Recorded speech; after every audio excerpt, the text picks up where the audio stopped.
Welcome to our 250th anniversary celebration of entrepreneurship as part of the college's series sponsored by the Center for Entrepreneurship and then the Department of Management and Marketing.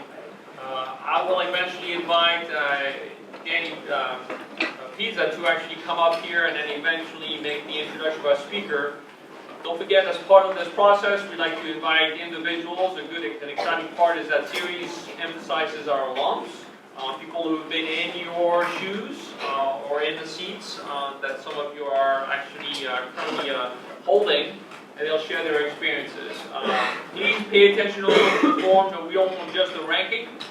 Please make sure that you write down potential questions that you may actually have for Michelle, as she will eventually give a significant amount of time to questions and answers. So without further delay, Danny, if you could go ahead and introduce our speaker, that would be great.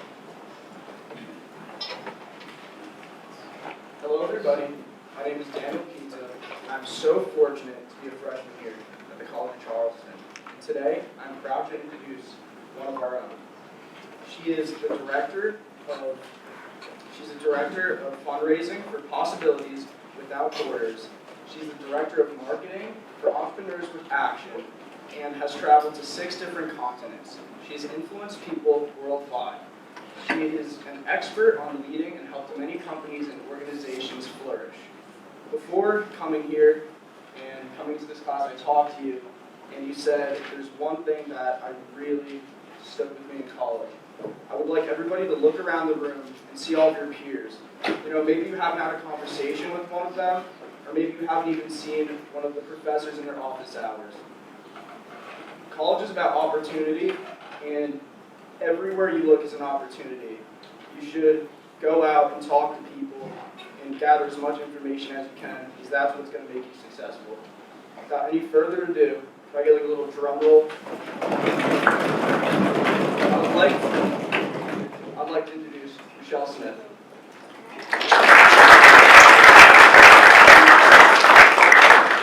All right, thanks everyone. I'm so grateful to get to spend some time with you all this afternoon. I'm a class of 2015 graduate of the business school here at the College of Charleston, and Charleston has just always had a very special place in my heart. It's really been home for me since I was a student here.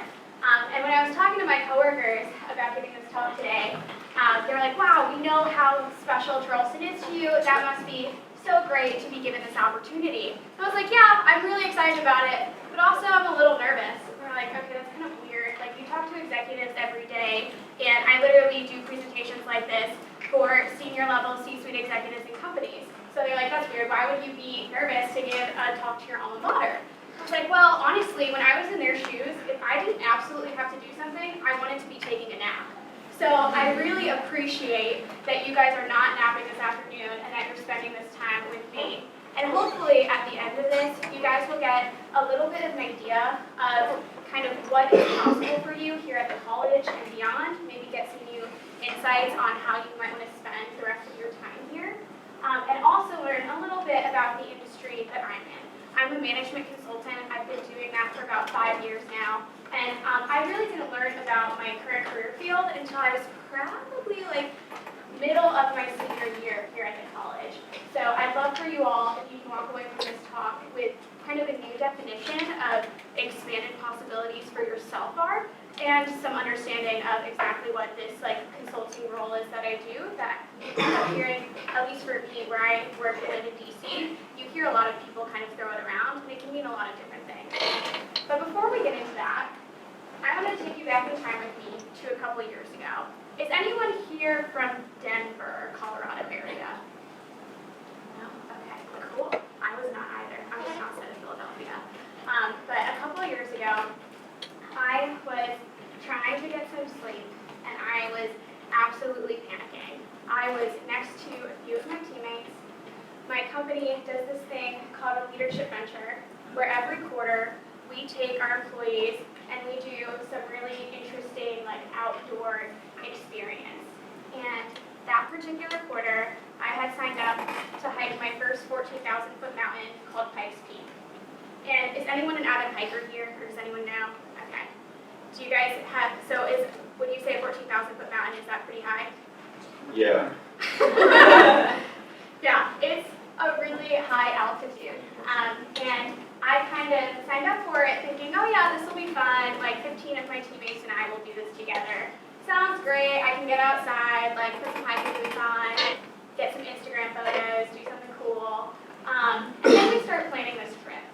And it very quickly becomes something that I'm realizing is really, really difficult. We start talking about what's going to happen if we don't make it up to the summit in time and lightning strikes at 14,000 feet.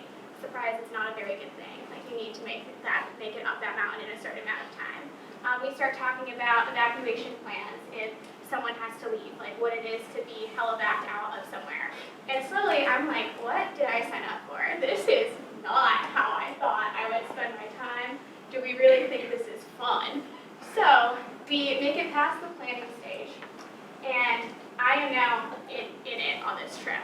We are all trying to get some sleep. We all camped out at an Airbnb, and we are waking up at 3 a.m. the next day to start this hike. And literally all I'm thinking is, what is happening? Why did I sign myself up for this absolutely insane activity? And how on earth am I going to manage to do this like 12-mile hike from 3 a.m. until 2 p.m. with all these crazy people and actually make it up this mountain? So we're going to leave me there, like slowly panicking, not sleeping the morning before we're doing this hike. The other question that happened and was occurring to me that night was, who do I think I am to be able to do this? This is not something that I ever practiced. This is not something I think I'm qualified for. And this is not something that I ever would have anticipated for myself. So if we go back to kind of how I got myself in this very odd position, it actually goes back to my time here at the college. So like Danny said, I was involved in a lot of things here at the College of Charleston. And among the many things that I really loved how engaging the professors were and how much they were willing to lean in with you to really help stretch you and become more than you thought you were capable of. So I had a lot of formative experiences while I was here, but really one of the ones that stuck out the most for me was my experience being abroad in Ghana for a semester, where I worked with a village community on a variety of different sustainability projects, and I also worked in a hotel at the same time. And we kind of split our time, me and these 3 guys from the College of Charleston, for 4 months, running around in Ghana, trying to figure out how we can make an impact on this community called Project Okrasi that we were really committed to. And it was probably one of the first things that I did in my life that was really, really difficult. We had no goals set out at the beginning. We had to kind of identify and then define our own projects, and then work on how would we determine what was successful after we left. So during those 4 months and a series of trials and tribulations, we identified that the community had just been donated computers for the very first time. So they had computers in this library that was accessible to everyone in the village. And one of the things we ended up working on was designing a curriculum to teach the Microsoft Office suite to young adults. And by taking 3 to 4 young adults over a 3-month period and teaching them the critical skills and things like Excel, things like PowerPoint, things like Microsoft Word, we were actually able to make them the subject matter experts of their community, and then they were able to turn around and teach students who were younger than them how to use these tools for the first time. And what that meant was that when we left, they would be able to be marketable for jobs in other areas of the country that they might not have had access to before. So it was kind of cool. After 4 months of just trying to take one step in front of the other, we looked back and we were like, wow, we did something really neat here. I am so grateful that I was able to have that opportunity. So at the end of the 4 months, we were about down to a week left of the trip. And my friend Sam and I looked at each other and we were like, you know, we've been here for a while. We really want to do something fun. So we decided to take a trip out to the north of the country and go to this elephant safari park, which sounded absolutely incredible. But to get there, we had to hop on an overnight bus, It was supposed to be 15 hours, and it ended up being about 30 hours. We have all kinds of like roadblocks on the way to getting there. We finally make it, and we're like, cool, we're gonna go to bed, it's super late, and hopefully we'll see some elephants in the morning and like book a safari tour. And as I went to bed that night, I was so cranky and so sweaty. It was like, this is supposed to be the fun thing after a semester of hard work, and this is, so far, not super fun. I am just tired and exhausted, and I'm not super thrilled with my choices. So the next day, we were supposed to have our tour. It was supposed to start at like, I want to say 10 a.m. And I am not a morning person by nature. I really value my sleep. So I was very excited to finally get some rest after this long bus ride. And what happened was Sam ended up knocking on the door of my room at 6 a.m. He's like, Michelle, you have to get up. Michelle, it's time. You've got to get up. And I thought to myself, if I could physically hurt someone right now, I probably would. I am so annoyed that he has the audacity to knock on my door when we just had this crazy ordeal, and I just can't stand it right now. So I opened the door and I'm like, what do you want? This is not my morning. And there were 4 elephants right outside the door of my room, all just like munching on the bushes right outside. So in that moment, I thought about all of the work that had taken place that semester, all of the effort just to get to the reward for that tail end of the trip. And what it really did for me was it helped redefine what was possible, not just in my college career, but really beyond that.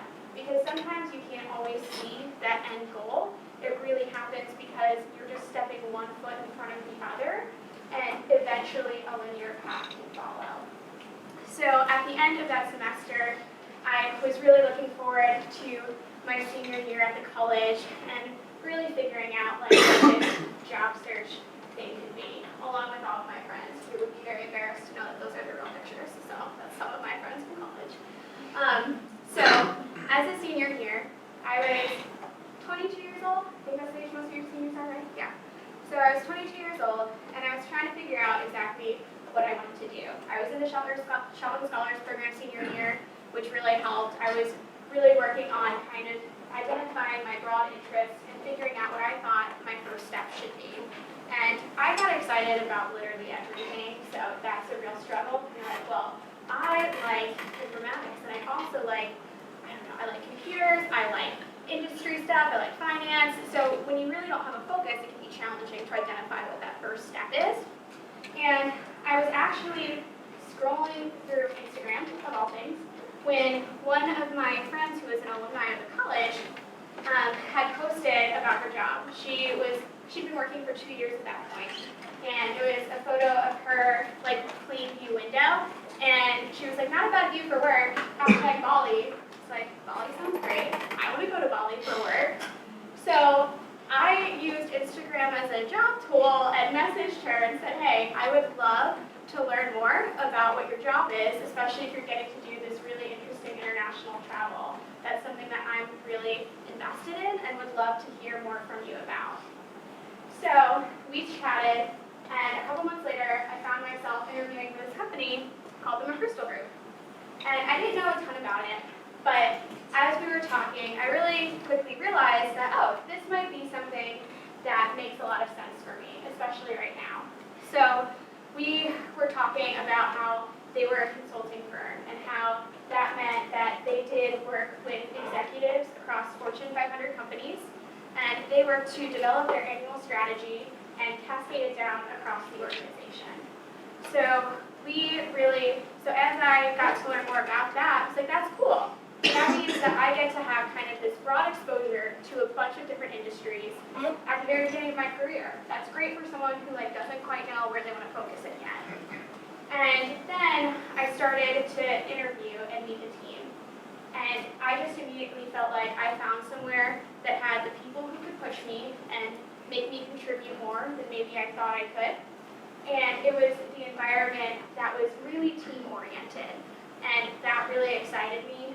Group projects were probably not my favorite thing in college, but it's really fun to kind of succeed and win with people in the working world, especially for me.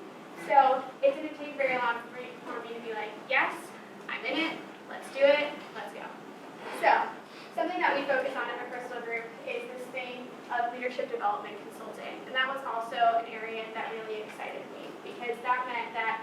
got to really deep dive and work with our clients on what made them good managers, where did they want to improve, and how did they scale their ideas across their entire organization.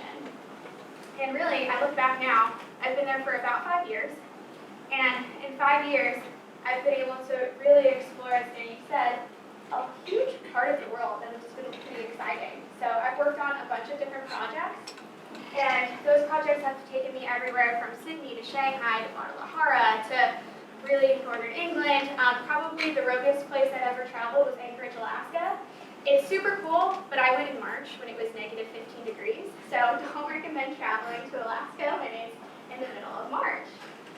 But among the many travel destinations that I got to go to, what really excited me was the work that we were doing. So you can kind of see listed here are some of like the broad terms for some of my work.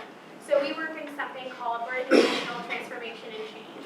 So when companies are going through a gigantic shift in their structure and they're trying to kind of re-identify what their priorities should be over the next 5 years, my company helps them figure out what those priorities should be and the processes around that. We also do something called people analytics, where we work to map a company's information flow. So that means that instead of having a regular like hierarchical chart, we help them kind of have these information bubbles and network maps to show who's actually talking to who in your company, what departments are talking to each other. Should maybe marketing and business development be talking to each other more if we find that they're totally separate on their own islands? Typically marketing and business development go hand in hand to sell something. So shouldn't they be speaking together a little bit more frequently? And then we've got things like the strategy alignment, which is identifying the annual priorities with C-suite executives and cascading those down.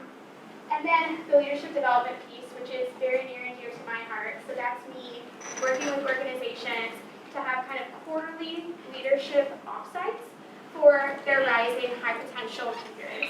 And that can be across many different industries. Right now I work with a nursing client and we teach them how to manage themselves, how to manage their teams, and how to manage the organization. And that's me. I've taken a series of selfies over the past 5 years of my life. So that's a few of them in some of my more fun locations. So that was kind of how I ended up in the Crystal Group. And I'm thinking about all that as dawn's breaking and we're getting ready to go out and hike Pikes Peak. So I was there, as I said, I'm there with about 15 of my coworkers who, over 5 years, have really become great friends. And we had all been getting nervous and all had similar panicked kind of notions as we were getting ready to hike up this mountain together. And that morning, we all wake up at 3 a.m. Like I said, not a morning person, so that was really tough. We put on our headlamps, we go to the trailhead, and we start just putting one foot in front of the other. And I had told our partner the night before, I was like, Jeff, I don't know if I can do this. And that was something that was in my head over and over again. And he was, which this is not how I'm motivated, but what he said was, well, if you can't, don't come. Well, I'm not going to not come. I made it this far. I'm going to put one foot in front of the other and see how far I can get. And when I thought about how I could just keep moving forward, what got me out of bed that morning and got me comfortable with the idea of tackling a really big challenge were some guiding principles that I learned at the Crystal Group. So we were founded by former military generals, and they have kind of an ethos, as most veterans do, of wanting you to keep aligning your life with your principles and your values. And something that we practice at the Crystal Group is this thing called ship, shipmate, and self. So there was a variety of things that I've learned from kind of following that path over the past 5 years. And everyone kind of has their own definition of what each of these things are. But for me, when I think about ship, that kind of means, are you doing everything you can to help your team and your organization? Do you have all of your capabilities on the table to make sure that you're putting everything out there to drive the organization's success? And there have been plenty of times over the course of my career where maybe that wasn't necessarily what I did successfully. There was a few years ago in the early stages of my career that we had a promotion cycle. And I was up for it. I knew I definitely was being considered. And shocked when the results came back and essentially my friends who got hired with me had been promoted, but I hadn't. And it was just this sinking feeling. I thought, I've done so much work over this past year. Everyone's been giving me really positive feedback at the office. I've worked on so many clients and so many accounts. I thought I've done everything I possibly could. So I went back to my manager and I said, hey, I know that this has already been done, but I really need more feedback from you so I can learn what I can do better next time. Because this clearly is showing me that my peers did something this year that I just haven't. So she sits down with me, and she's like, look, Michelle, this is really hard. We've worked together for 3 years, we're good friends, but I have to tell you, you just weren't leaning in this year. You didn't seem to be super engaged. I felt like you were distracted, and honestly, I selected someone else to be on my team instead of you, because I felt like you wouldn't try to exceed my expectations. So at this point, she's very upset, I'm very upset, and then we leave, and beyond being sad, then I got angry. It's like, no, I've done everything right, and everyone else is wrong, and that's just not the way it's gonna go. And then I thought about it a little bit more, and I kind of had this reckoning moment where it's like, you know what, she's right. I did an awful lot this year, there's a lot that I'm proud of, but really when I thought about it, I had not been going above and beyond. And for my organization and in my role, that's something that's very much expected of you. If you're not giving it your all, people notice. So that following year, I really doubled down. I was like, all right, I've got this chance. I want to really figure out how I can be better. So I started asking people for more consistent feedback. I started double checking what I could be doing more. And I really started to see more results with all of my clients and all of my teams. And then that next year, I was promoted to the level that I wanted to be at. And I wasn't thrilled with the process because it was really hard. Something that I think is very uncomfortable is recognizing that individual growth takes a lot of work. And it's also pretty scary, like not always that fun. So after that whole process, I was like, that was so challenging, but I'm glad that I feel like I really learned something from this. And on top of that, I learned how to be good friends with my coworkers and also still be able to have a manager-managing relationship and get better at just constantly having that professional feedback session. So for me, that's what SHIP is. Are you leaning in? Are you doing everything within your power to help the organization or your team? And then there's SHIPmate. And SHIPmate is kind of, when you look to the people to the left and right of you, are you doing what you can to motivate them? Do people feel more inspired to work harder when they're talking to you? Do you know how your peers operate? Do you know how your bosses are motivated? And what are you doing to really tap into their potential and help them reach that too? So for me, I have one teammate who always does this, and his name is Sebastian. And he just gets everyone fired up. We have company meetings every single morning at 8:45 where we talk about our priorities for the day. And most people, you come in at 8:45 and you're like, all right, I have X, Y, Z thing to do. Sebastian shows up and he's like, good morning, it's Monday. It's a great day to have a great day. Like, I'm not ready for this stuff. But I always feel so much more motivated after talking to him because he's always bringing his full energy to the table. And we were lucky enough to be on a team together a few years ago. I was working for a snack food company in Charlotte, North Carolina. If you ever get the chance to work for snack food companies, it was great. I never went hungry. So thank you. So we were having a big presentation that day. I had been working on it for weeks. It was like literally in a couple of hours. So we're double checking all of the presentation things, making sure everything's spelled correctly. And then we get a call from my boss at the time. And she says, guys, I'm so sorry, I'm sick. I have to stay at the hotel today. I can't give this presentation to the 75 executives coming. And we're like, okay, not great news. Presentation's in a couple of hours, slowly freaking out. And she said, Michelle, you have to give it. There's no one else who can give it. So I took a deep breath. I'm like, all right, we have no other option, but I'm really trying to see what the other option is here because I really don't want this to be me.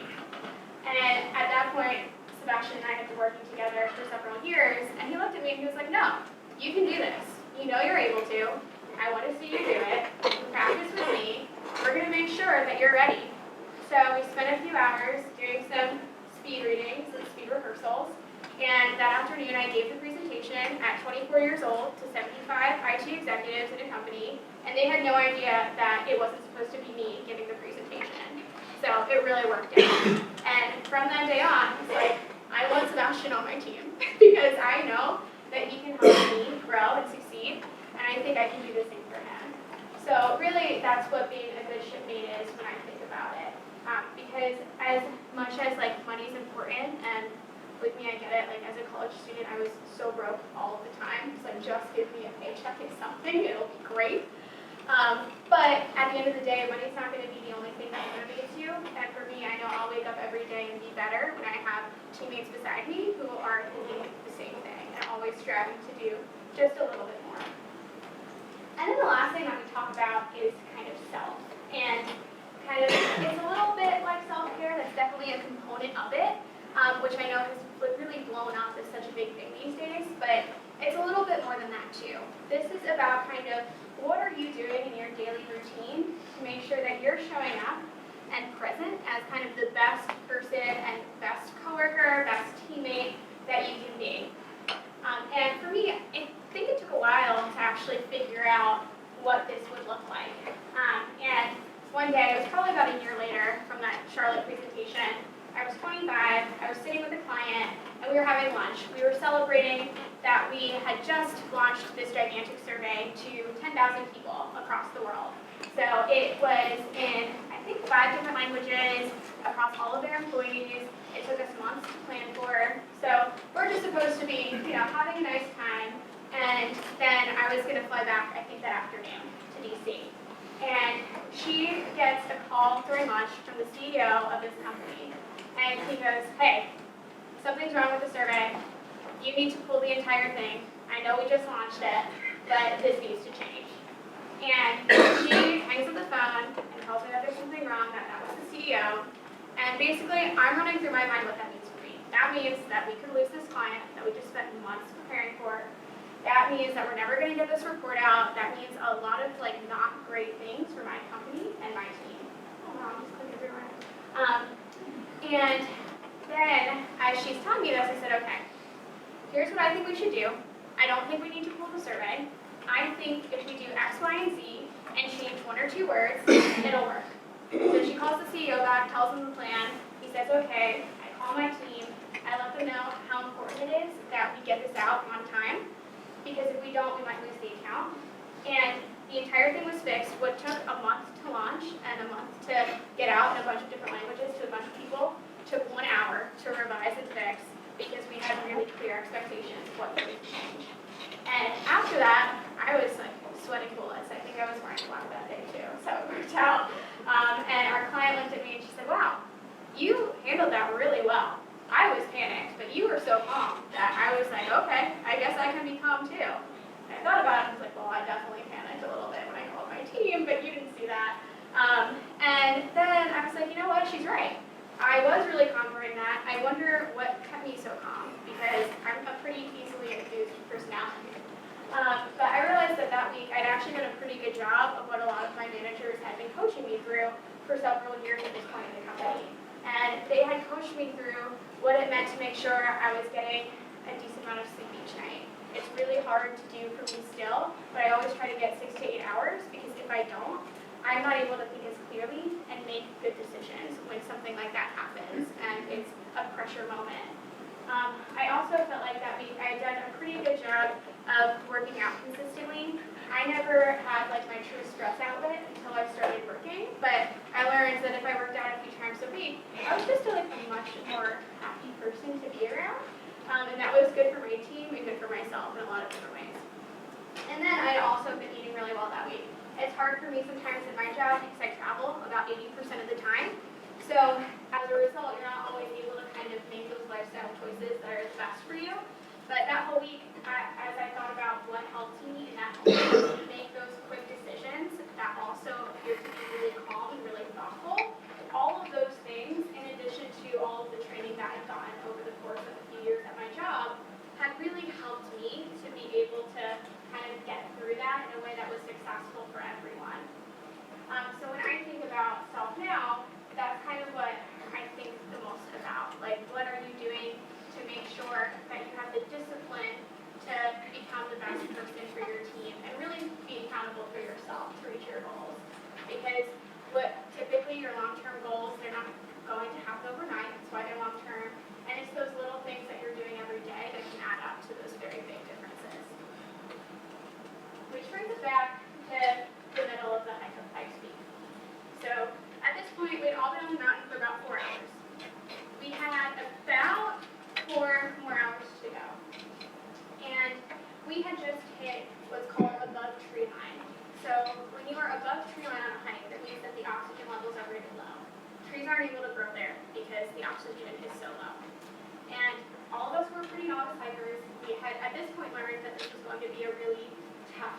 anxious, but a little serious. And he was like, I need to text my wife.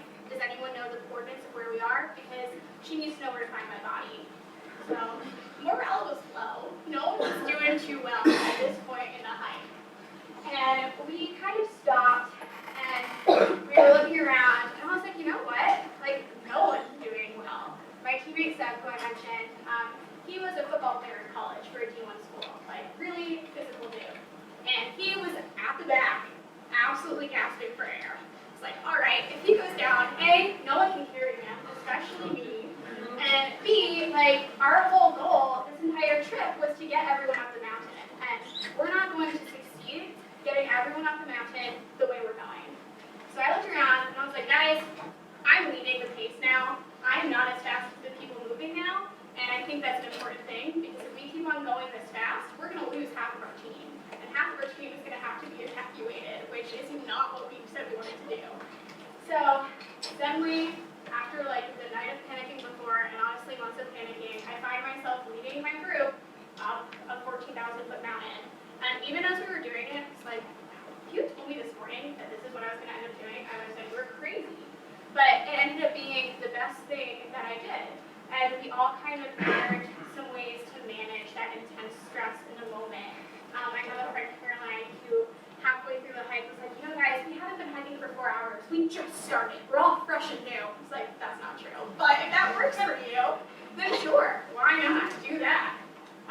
And then I had another friend, Kevin, who walked with me. He was like, okay, Michelle, we're going to walk really slow because that's what's going to work for everyone.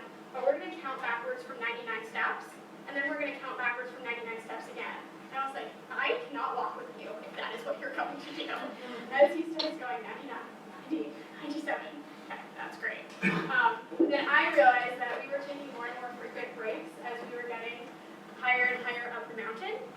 And I couldn't sit down anymore. If I sat down and got back up, with the altitude, my body was actually really not reacting well to it, so my heart would go nuts.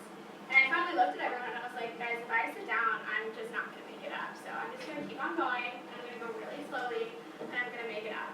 And literally, towards the end, I remember we had an hour left, and I had another teammate who goes, look, the end is right there. It's like, no, it's not. It's going to take us an hour to get there because this is a crazy hike, and we have all of these like switchbacks, which is when it's so steep up the mountain that you have to twist and turn all the way up. So it looks like it's really close, but it was actually an hour. And by the time we almost get to the top, it was all boulders. So we actually had to crawl our way to the top at the end. And I remember our partner being like, okay, Michelle, we've gone super slow this whole time. That's great. We've got the team here. Now you've got to just get over this mountain. It's like, okay, I will. And some people were still able to walk at that point. I wasn't. I literally crawled up to the top of Pikes Peak that day. But we got the whole team up the mountain, which was the only goal that we had at the beginning of the day. And at the end of all of that, I think we thought it would be like a really celebratory moment. For the most part, we all just felt like crap, but it was still really nice to know that we had done it.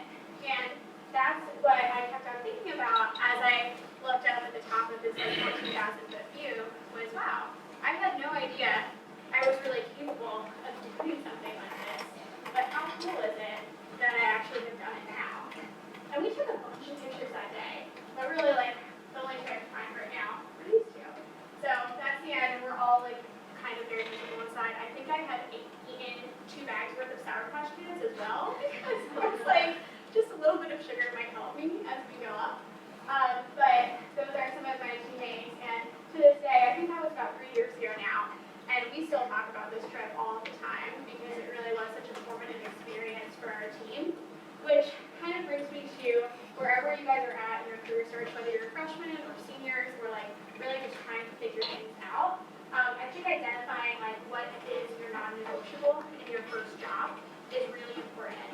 And for me, I realized that it was really the people around me that were going to make the difference every single day. And if I surrounded myself with really talented and driven people, I would be able to do and accomplish so much more than if I was just doing independent work on my own.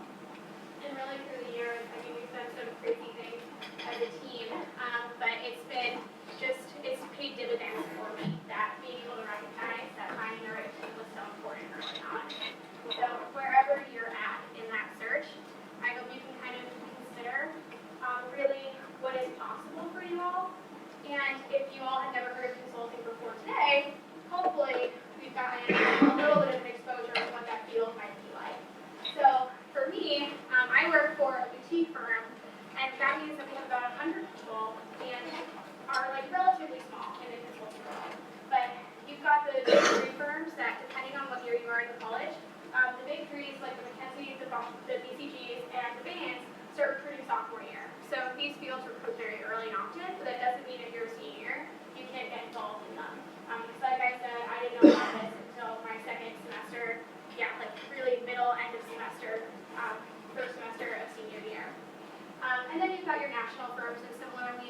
also recruit kind of early. But there are always options to get your foot in the door and get a year's worth of experience at almost any kind of industry, and then apply after that, if that's something that you think you would be interested in. And I know, wow, it's pretty bad time. So I really want to hear your questions. I also would love, I know you have a survey in front of you, but if you could take out your phones and fill out the 2-question QR code survey as we do formal questions, that would be great. Thanks, guys.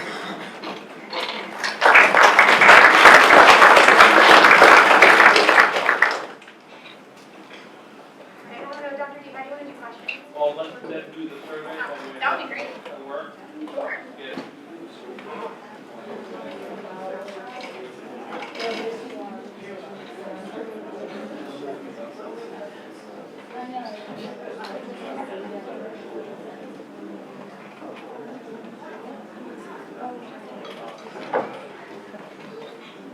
Good.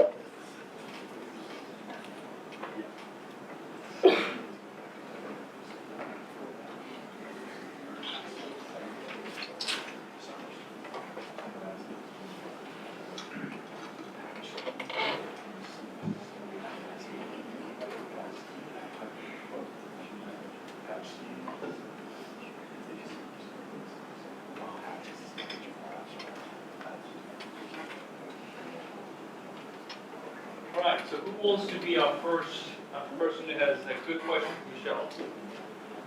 Yes, go ahead. And make sure you speak loudly, and maybe Michelle, you could restate the question on the video. So the question was, have I had to learn any new languages for certain clients? I would love to know a second language. I don't. I have used Google Translate a lot. When we were in Shanghai for one of our clients, I downloaded an offline version of a translation application to be able to get around. The nice thing about knowing English is that it is the formal business language for most of our international clients. But that being said, there's been so many times where around the office we've had to identify, especially Spanish speakers, to help us out with some of our international surveys. So what's one lesson that you wish you learned before you graduated? What's one lesson that I wish I learned before I graduated? You know, there are a lot of things that I think CFC does an incredible job of teaching you, but as everyone knows, there are some things that you just can't get out of school. And for me, that was definitely learning how to take and ask for critical feedback all of the time. And I had a conversation today with some students about what it's like to kind of separate that critical feedback from your overall performance. So just because you can do X, Y, and Z a little bit better doesn't mean that you are not successful in your current job.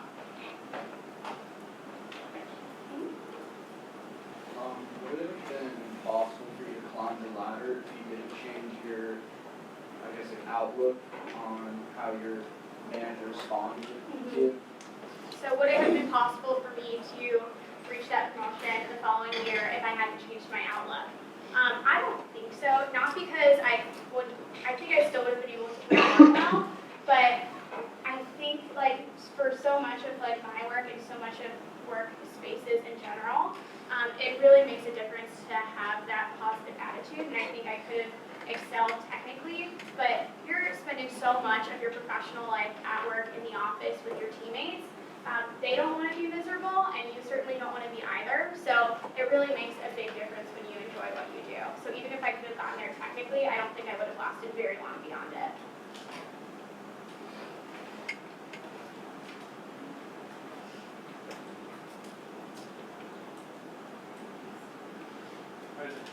Oh, yeah.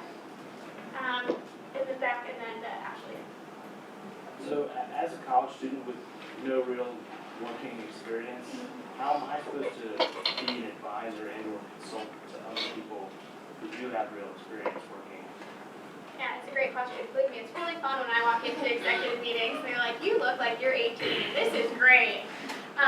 But firms will train you for that. So once you get that job and prove that you're capable to kind of quickly learn how to synthesize a lot of information and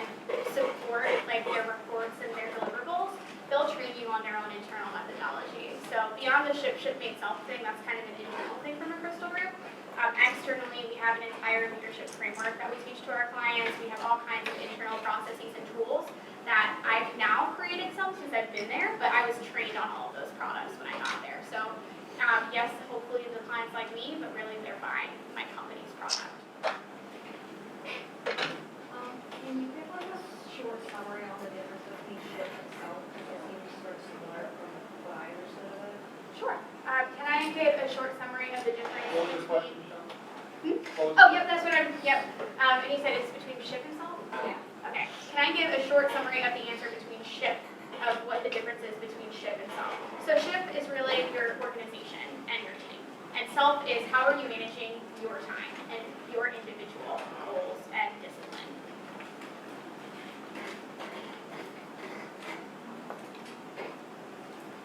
Ashley? Do you enjoy using consulting or do you have other aspirations? Career aspirations? Do I think I'm always going to stay in consulting or do I have other career aspirations? Consulting has been an incredible launching pad for me. I think it was a mix of luck and hard work that got me there to this launching pad. I don't think I'm going to stay in it forever because I really like owning something, and as a consultant, you're kind of always in that advisor support role. You're not necessarily owning your own metrics and being able to say, I built this with this company. You say, I helped this company build this. So eventually, down the road, I'd love to run my own company. Right now, I'm looking to transition into more technology and some more technical skill set roles. As you mentioned, consulting can be taken as a wide array of terms.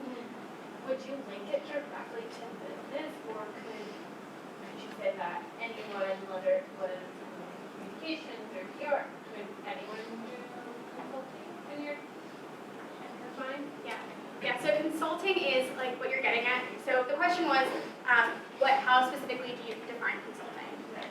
And consulting is really an industry agnostic term, which just means that it can apply across not just the business sector, but really in any kind of field where there's a specialization. So definitely in my work, I don't really work in PR, but we've had people join our company who have done public relations consulting or some kind of strategic communications consulting, that whole kind of thing.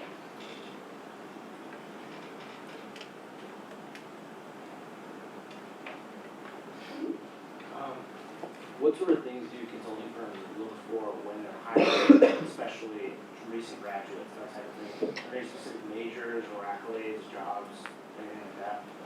What sort of things do consulting firms look for when they're trying to hire entry-level people?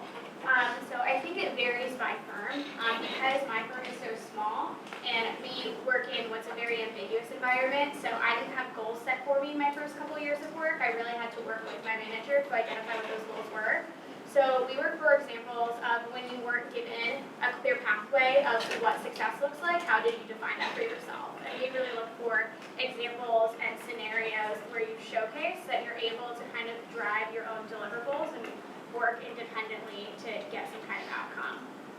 So for me, what set me apart was that I had my impact reports of my time in Ghana printed with me when I had my interviews. Some of my coworkers were student athletes, and people were really impressed with that. We have some people who worked abroad for a little bit, and that was something that they brought, but really something that showcased that they were capable of being really passionate about their work and really going that extra mile to make a difference for us. Standard question, but What city is my company located? So we work all around the world. We're located in Washington, D.C. So you mentioned you wanted to start your own business maybe in the future. Like, what type of business were you thinking that it was going to be like? Sure. What type of business would I think about starting? I mean, the short answer is I really don't know. But what's kind of cool is that as open source information becomes so much more accessible, there's a lot of options and scalability in tech. Things like the Impact X program I think are really incredible. That wasn't an option when I was here, so you guys are very lucky to have it now. But so many different components of technology I think have a lot of exciting things. I've been lucky enough to also work in healthcare more recently, so there's a lot of exciting things about freedom of information and data privacy and ways to have your health record follow you across different doctors that I think are really exciting fields to go into. Yeah. Besides Instagram, where you can find your sources of inspiration, and then what informs you as a person when you go to a meeting, kinds of things that you add besides the processing. So we talked about beyond the McAllister group kind of approach to doing things. How does a person who is a young professional find his or her source of information and so forth? So, do you want me to repeat your question to Dr. D? I don't know if I'm loud enough. Sure. I am. So, where does a young person find sources of information to kind of give them inspiration in their day-to-day work? There are so many platforms out there now. I love listening to podcasts because when I'm driving to work, I have the option and the time to do that. So I listen to things like Skim from the Couch. I listen to How I Built This. I listen to a lot of entrepreneurial podcasts, and then I also follow a lot of kind of thought leadership articles. HBR always has some really interesting things like fastcompany.com. All of those kind of multimedia things that are tangential to business always give me some really exciting ideas. So, and then I just try to follow a few topics. Like right now, I really like following things like the future of work. I like following what's going on in fintech. And I always like following along with like how there are new entrepreneurs and how venture capitalists decide what companies to give funding to. So I have my areas that I follow, and then I like to keep up to date with those. Can you do one more, which is, so what was one thing that you either read or saw or whatever else? Tell us a little bit about what you found interesting and how to apply to maybe your life or so forth. So any recollection. Can I be like not super specific business? Yeah, absolutely. Yeah. Sure. Has anyone seen Cheer on Netflix? Yes. Yeah. I love Cheer. It's been my favorite thing to watch. It's amazing. And really it was interesting because I was listening to a podcast about it, and they were talking about how for being a cheerleading docu-series, it's a really interesting business case study as well when you follow how that coach, Monica, has learned how to manage and grow her team. So for me, as I was watching it, and I've watched it more than once because it's so good, I was like, wow, like this example of how Monica compartmentalized and separated her feedback for her team is a great thing for me to take back to my team. I have some direct reports now. I've gotten a lot better at how I can give them consistent feedback and what it means to be firm. Because I think there's a lot of people, especially when we get down to tough conversations at work, they're like, oh, but I don't want to be mean. I don't want them to be heartbroken. And really the best way to be kind and to be a strong manager is to make sure people who are working with you know what the expectations are. So that way they're not surprised if they don't meet them and something has, and therefore like they have consequences because they didn't meet those expectations. So yeah, Netflix is great. All right, folks, I think we're going to go ahead and end it. So Danny, if you could help us close today's event, that'll be great. Alrighty, so on behalf of the School of Business and all across the students, thank you so much for Thomas and sharing your story. This is a little bit for our 250th anniversary. So everybody, please join me in thanking Michelle Smith.